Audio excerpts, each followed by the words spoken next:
मैं मोर सिंह मीना, कमला Modi girls college नीम का थाना। आज हम आधुनिक भारत इतिहास BA पाठ द्वितीय का टॉपिक भारत में ब्रिटिश सत्ता का विकास का जो अगला चरण, जिसमें पहले चरण में हम पढ़ चुके हैं भारत में विदेशी कंपनियों का आगमन, यूरोपियन कंपनियों का आगमन पढ़ चुके हैं। 18वीं सदी का भारत पढ़ चुके हैं। फिर भारत में ब्रिटिश साम्राज्य की स्थापना, मुख्य रूप से ईस्ट इंडिया कंपनी की बंगाल में स्थापना पढ़ चुके हैं। और आज पढ़ेंगे हम इसी कड़ी का अगला भाग, भारत में ब्रिटिश सत्ता का विकास, ईस्ट इंडिया कंपनी का जो सत्ता का विकास है, आंग्ल मैसूर संबंध, यानी ब्रिटिश ईस्ट इंडिया कंपनी और मैसूर के साथ उनके संबंधों को पढ़ेंगे। जैसे कि मैंने बताया था कि जो ईस्ट इंडिया कंपनी है उसने 1757 प्लासी का युद्ध और 1764 बक्सर के युद्ध के माध्यम से बंगाल पर नियंत्रण स्थापित कर एक शक्तिशाली कंपनी के रूप में स्थापित हो गई। इसी समय जो मद्रास इकाई, बम्बई, मद्रास और कलकत्ता 3 उनके व्यापारिक केंद्र थे, उसमें से मद्रास इकाई ने दक्षिण भारत में हस्तक्षेप आरंभ किया और साम्राज्य विस्तार करने की कोशिश की। तो उसी समय साम्राज्य विस्तार के संदर्भ में उसका मुकाबला मैसूर से हुआ। मैसूर में इसमें हैदर अली का शासन था। हैदर अली का जन्म 1721 में हुआ था कर्नाटक में, मैसूर राज्य में। और ये इनके पिता का नाम फतेह मोहम्मद था। साधारण सैनिक के रूप में शुरुआत की, बाद में ये सेनापति और शासक बने थे। इन्होंने 1749 में एक घुड़साल प्रमुख बने और 1755 में डिगुल में फ्रांसीसियों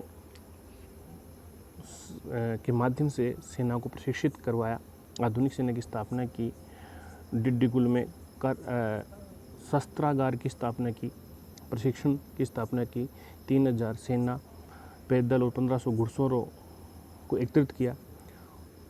इनका जो विकास हुआ, उत्थान हुआ, वो मुख्य रूप से 1748 हैदराबाद के नवाब आसफ निजाम उल मुल्क के मर जाने के बाद हुआ। 1749 में नंदराज, देवराज 2 अधिकारी थे मैसूर राज्य के। नंदराज उसका वित्त राजस्व अधिकारी था, देवराज सेनापति था। उनके संपर्क में आने से हुआ। ये दोनों वाडियार वंश के राजा कृष्ण द्वितीय के अधिकारी थे। कृष्ण द्वितीय वाडियार वंश का शासक था। वाडियार वंश ने मैसूर राज्य के स्वतंत्र राज्य के रूप में स्थापना 1565 में की थी, जबकि मैसूर राज्य 1512 में मैसूर नगर की स्थापना, मैसूर राज्य की स्थापना हुई थी और मैसूर राज्य स्वतंत्र 1565 में हुआ था वाडियार वंश में। और इस वंश का अंतिम शासक कृष्णराज था। कृष्णराज द्वितीय 1761 तक शासन करता रहा। 1761 में देवराज और नंदराज दोनों की मृत्यु हो गई और उस समय मैसूर का सेनापति हैदर अली को बना दिया गया। हैदर अली ने बाद में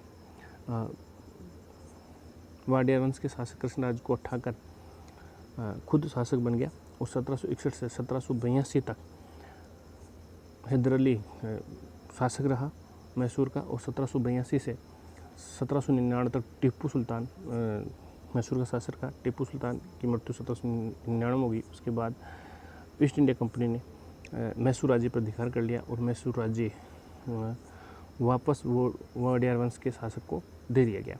ये था इस काल में 1761 से 1799 के बीच अंग्रेज और मैसूर राज्य के बीच जो संबंध रहे, उनके बीच संबंधों को जो युद्ध और संधि के संबंध रहे, जिसमें 4 युद्ध हुए। पहला युद्ध 1767 से 69 तक हुआ और इस युद्ध का में हैदर अली विजयी रहा। इस युद्ध का कारण था कि 1766 में मराठों ने हैदर अली पर आक्रमण कर दिया था और जो निजाम थे, निजाम की मदद से अंग्रेज भी उस पर आक्रमण करने के लिए आ गए, इसलिए वो अंग्रेज़ों से नाराज़ हो गया। और हैदर अली ने अंग्रेज़ों से तो निजाम से और मराठों से तो संधि कर ली, मराठों को धन दे दिया और निजामों को अपने पक्ष में मिला लिया। फिर उसने अंग्रेज़ों को बुरी तरह से हराया और मद्रास पर अधिकार कर लिया 1769 में, जिसमें मद्रास की संधि हुई और जिसमें यह तय किया गया कि एक दूसरे पर जब आक्रमण करेंगे कोई भी विदेशी शक्ति, कोई भी बाहरी, तो एक दूसरे की मदद करेंगे। लेकिन 1770 में जब मराठों ने मैसूर राज्य पर हैदर अली पर आक्रमण किया तो अंग्रेजों ने मदद नहीं की। इससे हैदर अली उनसे फिर नाराज़ हो गया और जब 1780 से 84 के बीच में, जब 1780 में मराठों और अंग्रेजों के बीच युद्ध चल रहा था, तो हैदर अली भी इस युद्ध में भाग लेने के लिए तैयार हुआ। इसका मुख्य कारण ये था कि जो हैदर अली से सुरक्षित बंदरगाह था माहे, जो जहाँ फ्रांसीसी रहते थे, उस पर अंग्रेजों ने अधिकार कर लिया था। उसको सबक सिखाने के लिए हैदर अली ने 1780 में दूसरा आंग्ल मैसूर युद्ध में की शुरुआत की। इस युद्ध में 4 निर्णायक लड़ाई हुई, जिसमें 2 में अंग्रेज़ों की विजय रही और 2 में हैदर अली पोर्टिनोवा का युद्ध इसमें सबसे महत्वपूर्ण था, जिसमें टीपू ने अंग्रेज़ों को हराया था। लेकिन 1782 में इस युद्ध के बीच में ही अरनावा गांव में हैदर अली मारा गया और उसकी जगह टीपू सुल्तान शासक बना। टीपू सुल्तान 2 साल तक युद्ध किया और 1784 में अंग्रेज़ों के साथ मैंगलोर संधि कर ली, जिसमें एक दूसरे के जीते हुए क्षेत्र वापस कर दिए गए। उसके बाद तीसरा युद्ध अंग्रेज और मैसूर के बीच 1790 से 92 के बीच में हो। इस समय मैसूर का शासक टीपू सुल्तान था। टीपू सुल्तान उदार शासक था। टीपू सुल्तान फ्रांसीसियों से काफ़ी प्रभावित था। उसने फ्रांसीसी 1789 क्रांति से प्रभावित होकर स्वतंत्रता वृक्ष भी लगाया था। उसने राजदूत अरब में, मिस्र में, तुर्किस्तान में, ईरान में, मध्य एशिया, अफ़गानिस्तान में और फ्रांस में भेजे थे सहायता के लिए। और इस समय 1790 में उसने तावणकोर, जो केरल में था, उस पर आक्रमण कर दिया था, जिसके कारण तीसरा अंग्ल युद्ध की पृष्ठभूमि तैयार हुई। तीसरा अंग्ल मैसूर युद्ध, एक तरफ अंग्रेज, मराठा और निजाम थे, दूसरी तरफ टीपू था। अंग्रेज़ों का नेतृत्व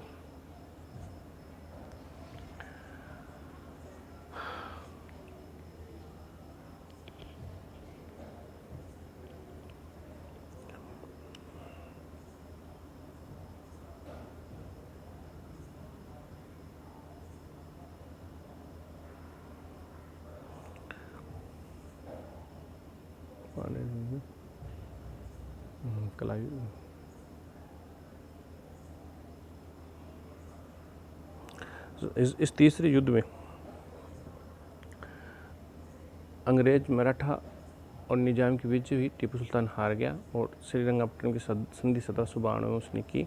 इस संधि के तहत आधा राज्य उसे इन अंग्रेज़ों को देना पड़ा। इसके अलावा अपने 2 बेटे गिरवी भी रखने पड़े और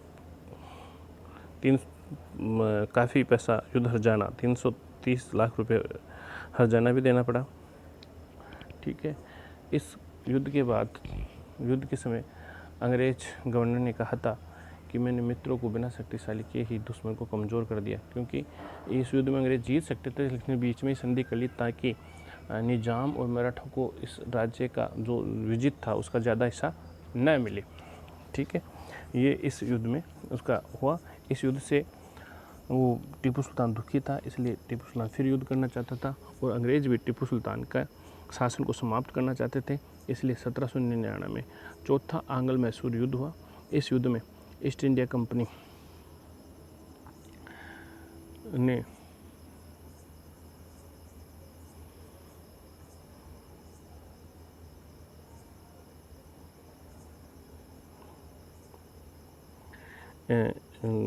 इस मैसूर राज्य को समाप्त कर दिया, टीपू सुल्तान को मार दिया और उस पर अधिकार कर लिया और वाडियार वंश के शासक को वापस ये राज्य सौंप दिया। इस प्रकार आंग्ल मैसूर युद्ध समाप्त हुए, जिसमें अंत में अंग्रेजों की विजय हुई। ये था टॉपिक समाप्त। अगला टॉपिक मराठा के साथ कल करेंगे।